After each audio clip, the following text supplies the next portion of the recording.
السلام علیکم پیارے دوستو، آج ہم جنت اور جہنم کا تذکرہ کریں گے کہ یہ کس انسان کو ملے گی۔ مرنے کے بعد دوسری زندگی جو ہمیشہ رہے گی، اس میں ہر انسان کی آخری منزل ہے جو کہ جنت ہے یا پھر جہنم۔ لیکن آخر یہ جنت اور جہنم ہے کیا؟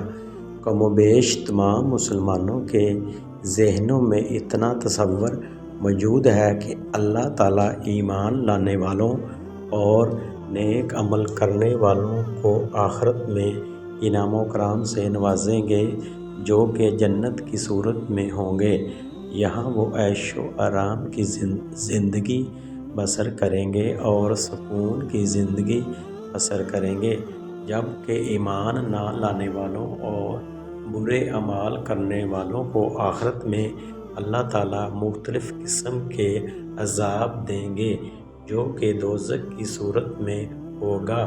یہاں وہ تکلیف دہ زندگی بسر کریں گے اور جہنم کی سختیاں عذاب برداشت کریں گے۔